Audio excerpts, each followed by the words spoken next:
I've come again for the 10th time into your homes to speak to you about the coronavirus pandemic, share with you information about the fight against the virus, and outline to you the decisions I've taken about the next chapter of our common battle.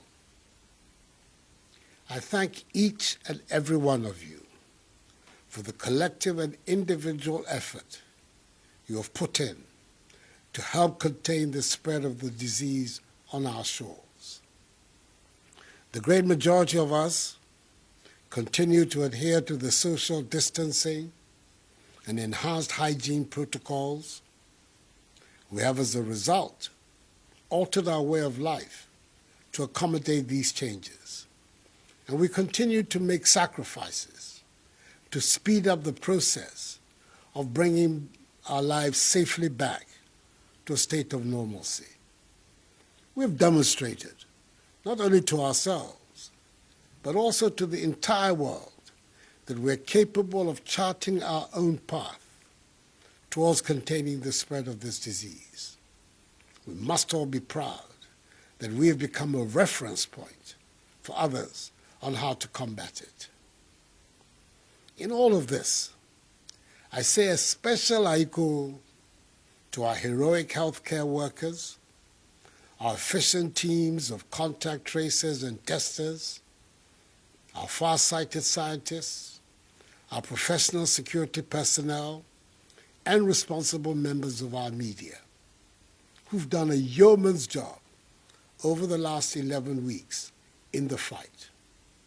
Your efforts are truly appreciated, and the Ghanaian people will always be in your debt. When the first 2 cases were confirmed on 12 March 2020, we took timely measures to attack the virus.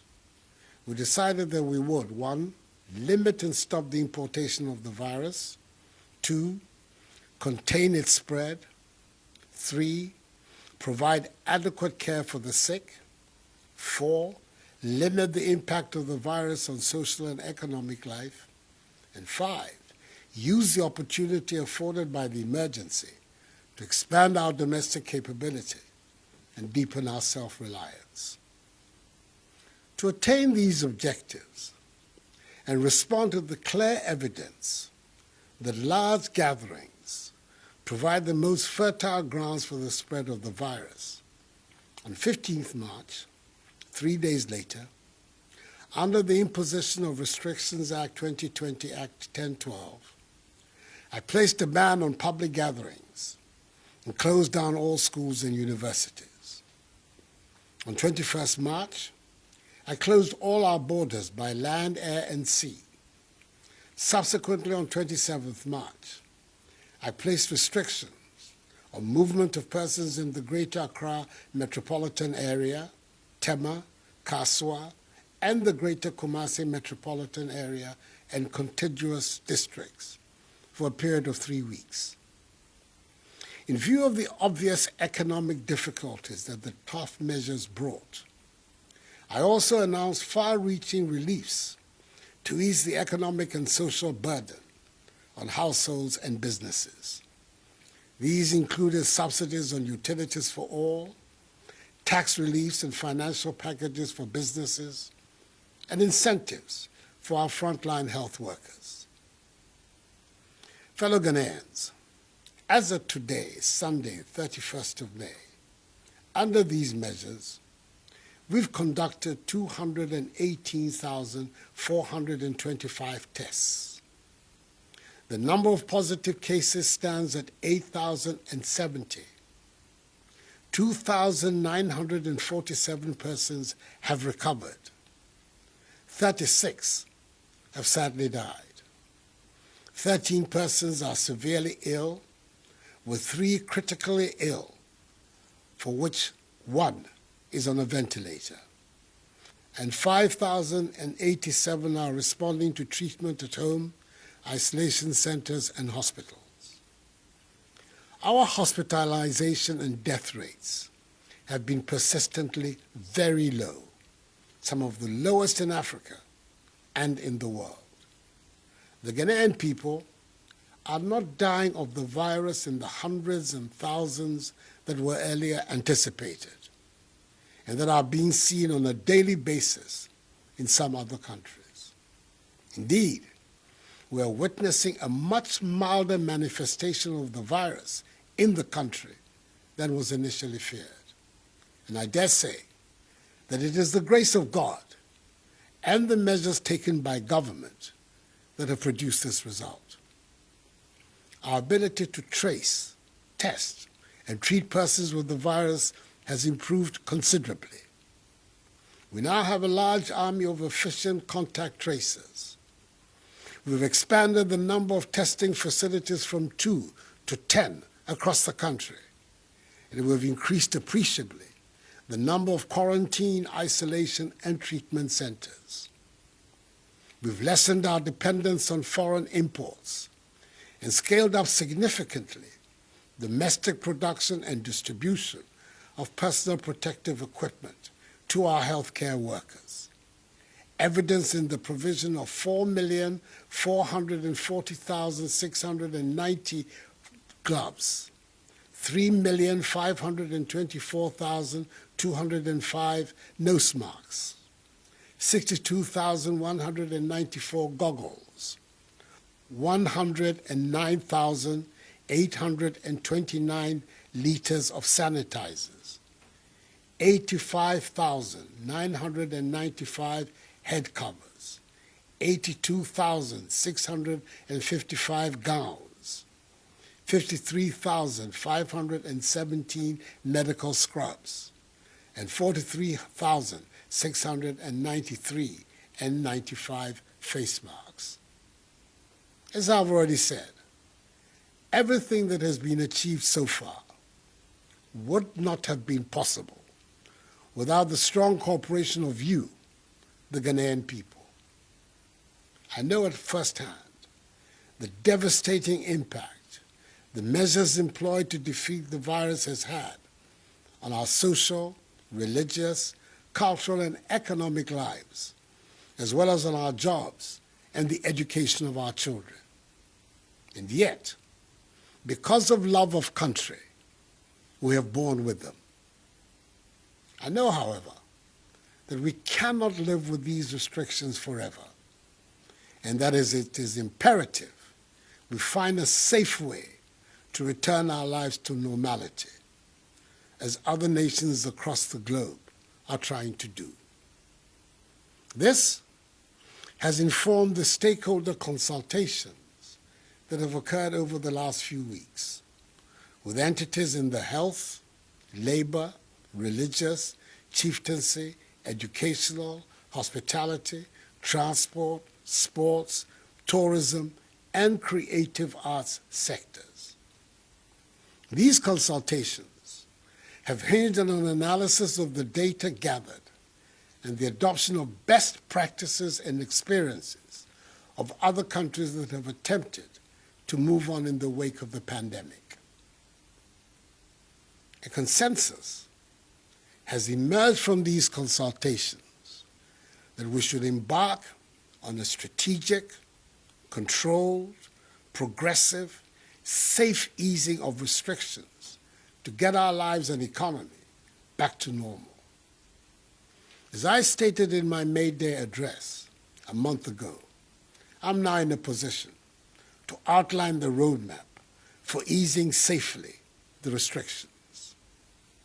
Ours is going to be a phased approach involving a selected list of public gatherings based on their risk profile, socioeconomic impact, and most importantly, our capacity to enforce and to respond in the event of a flare-up in our number of infections. So, fellow Ghanaians, with effect from Friday, 5th June, we will begin stage 1 of the process of easing restrictions. An abridged format for religious services can commence. 25% attendance with a maximum number of 100 congregants can worship at a time in church or at the mosque, with a mandatory 1 meter rule of social distancing between congregants. In addition to the mandatory wearing of masks for all persons at all times in churches and mosques, a register of names and contact details of all worshippers and hand-washing facilities and sanitizers must be provided with a maximum duration of 1 hour for each service. Religious institutions that are desirous of opening their premises to their members, such as churches, mosques, and others, must disinfect, fumigate, and put in place the requisite logistics needed to guarantee safe opening and operationing. They must work with the designated regulatory bodies and undertake test runs of the protocols I have outlined. I would appeal to them, in the case of Christians, on the first Sunday of reopening, i.e. 7th June, in the case of the Adventists, Saturday, 6th June, and in the case of Muslims, on the first Friday, i.e. Salat al-Jum'ah, on 5th June, to dedicate their worship to prayers for the nation in these challenging times.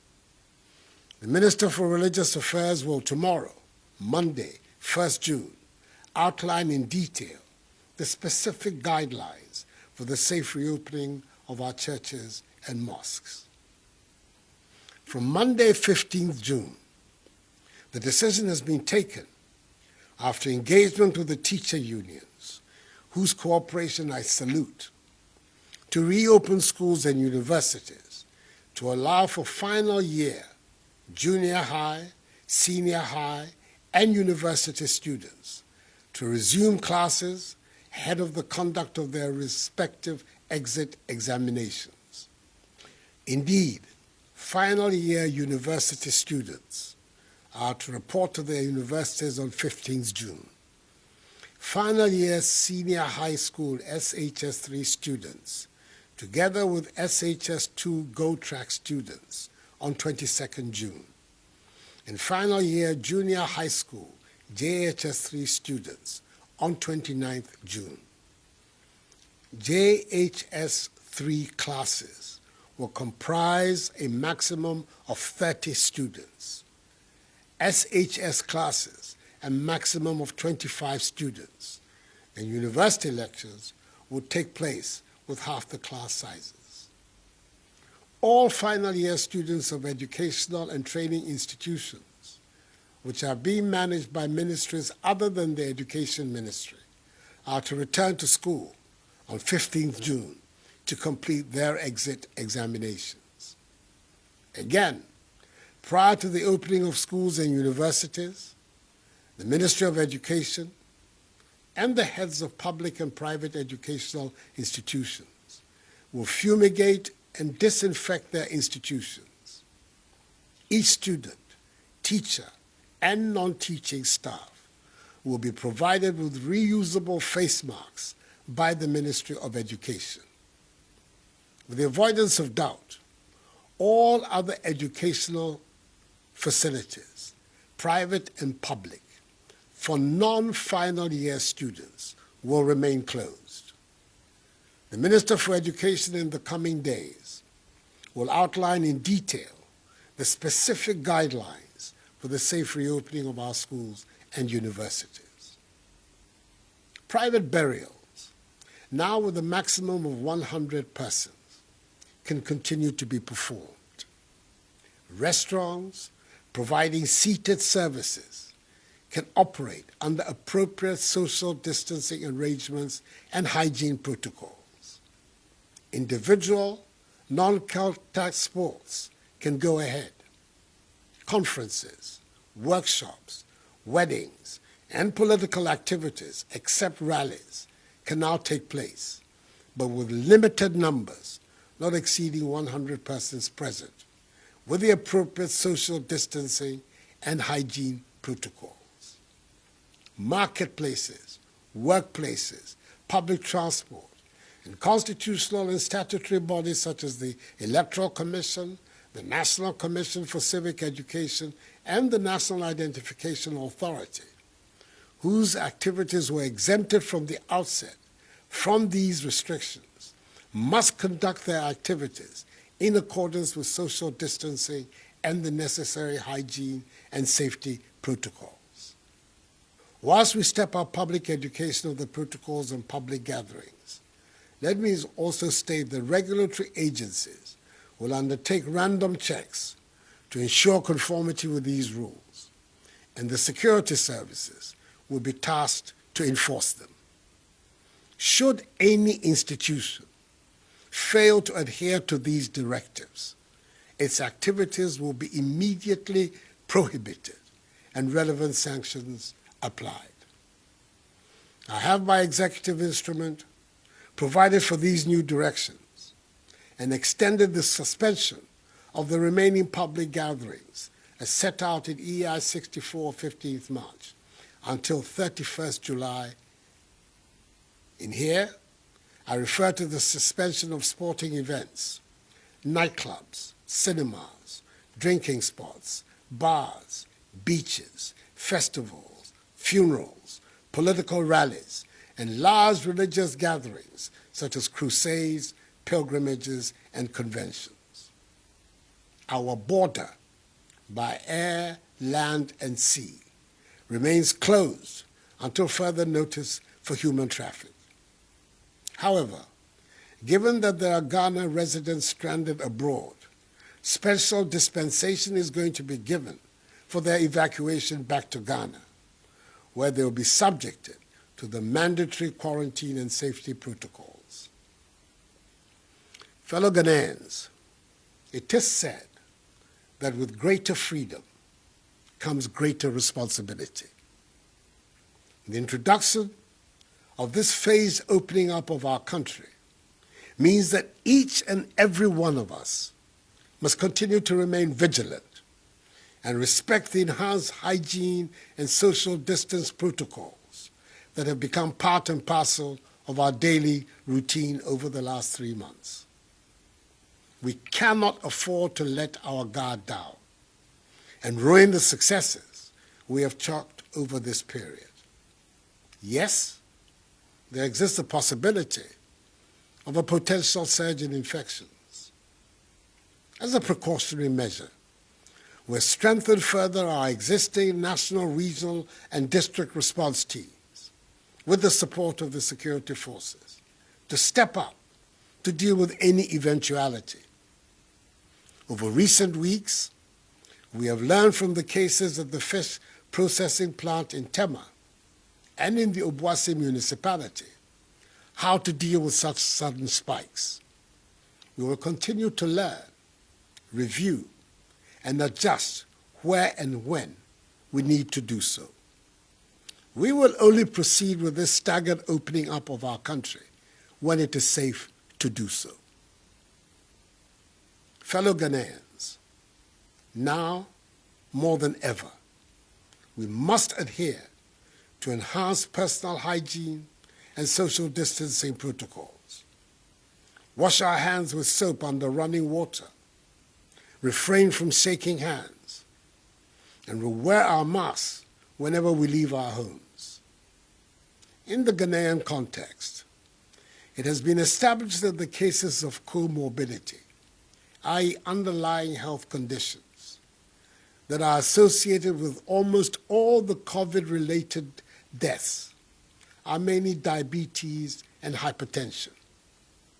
The risk factors for these diseases are being overweight, eating refined foods, too much salt and sugar in meals, inadequate physical exercise, excessive alcohol intake, and smoking. It is thus critical that we improve our fitness levels and adopt healthy eating practices that incorporate our local foodstuffs, which boost our immune systems. Persons with these diseases must take extra precautions and take their treatment seriously. I'm calling upon the Ministry of Information, the National Commission for Civic Education, and the media to intensify public education of these protocols and directions. I entreat all religious, traditional, community and opinion leaders to continue to partner with government in engaging, mobilizing, and enforcing adherence to social distancing and personal hygiene practices in their respective communities. Fellow Ghanaians, as I stated in my fifth address to the nation, we will protect people's lives, then their livelihoods. It is this principle that guided the decision to impose restrictions and continues to guide me today. The fact of the matter is that the measures we have taken appear, by the grace of God, to be working. Our healthcare system is so far not overwhelmed, and you, the Ghanaian people, have largely embraced the principles of social distancing, the wearing of masks, and the enhanced hygiene protocols, which are our most effective defenses against the virus. We've learned many lessons from this pandemic. The most obvious is that we have to fortify urgently our public health system. We have committed to the implementation of Agenda 88, that is building, within a year, a fully equipped, functional district hospital for each district that does not have one, and a fully equipped, functional regional hospital for each of the new regions, together with a new regional hospital for the Western region and the rehabilitation of a Fiakwanta hospital in 2nd-D. We have to empower and increase the number of our healthcare professionals across board. Universal health coverage must become reality for all Ghanaians, not a slogan. For every Ghanaian deserves good health and good health care. We need to focus our energies on ensuring access of poor people to decent housing. We can no longer ignore this basic requirement of social justice. We have to make the things we use and grow the foods we eat. We have to come out of this crisis better, stronger, and more united than before. Ghana, free, united, socially just, self-reliant and productive. That is the Ghana we're going to create together after we have defeated this virus. Enuanom, emre kakrani, yadeɛ ye ama yɛde nhwɛsoɔ bebree aba yɛ abrabom, ɛde ahokyerɛ abrɛ yɛ nyinaa. Nanso, yame adaroma, nhyehyɛeɛ a yɛde egu kwan mu, ɛyɛ adwuma. Ɛno nti, yɛdu mmerɛ a ɛsɛ sɛ yɛgu nhyehyɛeɛ na mmara no mu kakra. Yɛnyɛ biribiara prɛko pɛ. Ɛfiri ɛnnɛ ɛkɔ, nipa kakra bɛtumi akɔ asɔre ne masalachi. Yɛmba sukuufoɔ a wɔrebɛwie JHS, SHS ne university, bɛtumi asan akɔ school akɔwie wɔn sɔhwɛ. Yɛyɛ ntotoyɛ ne hyehyɛ pa a ɛbɛbɔ teacherfoɔ ne yɛmma ne ho ɛban. Mesrɛ mo, biribiara mu, ɛsɛ sɛ yɛkɔ so di seminar ne nsuo ɛhohoro yɛn nsa. Yɛmfa sanitizer mpepa yɛn nsa. Yɛnhyɛ mask. Yɛpue kɔ nipa mu a, yɛmma nkwan ndeda yɛn ntam. Yɛndidi yɛn ho ni. Ne yɛndi yɛn aduane titiriw. Mesrɛ mo, asɛm a meka, mongye ntom na motaa m'akyi. Na mommoa me, na me nso mentumi mmoa mo. Yɛayerɛ yi abɔ yɛn nyinaa fam. Nti yɛn nyinaa mbom, yɛnsɔre mpagya yɛn ne yɛn man Ghana. Ɛyɛ me mɛ, besane wɔte hefi mu fio. Ne ha ne bi mewa ɛha wɔ fɛn. Chinyɔmɔdromo na. Na ɛkɛ hefi mu na ne etuni no ɛwɔ. Mimba magbɔdɔ mi fio.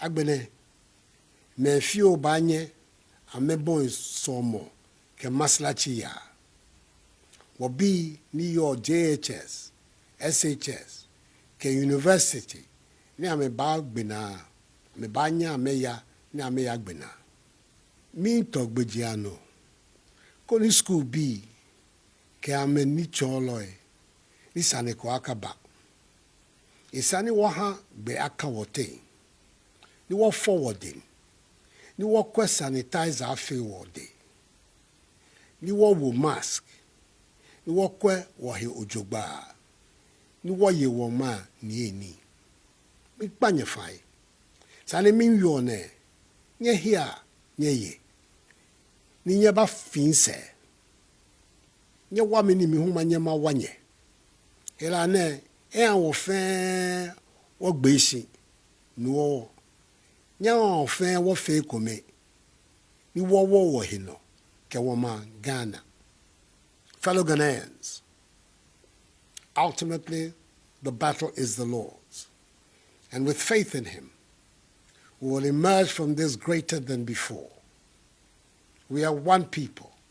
We are Ghanaians, and we stand together in joy and in times of trouble. We are a people with an exceptional history, and we are the proud promoters of the Black Star of Africa. We've all gone down together.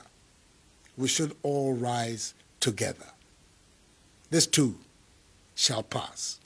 May God bless us all and our homeland Ghana and make her great and strong. I thank you for your attention and have a good night.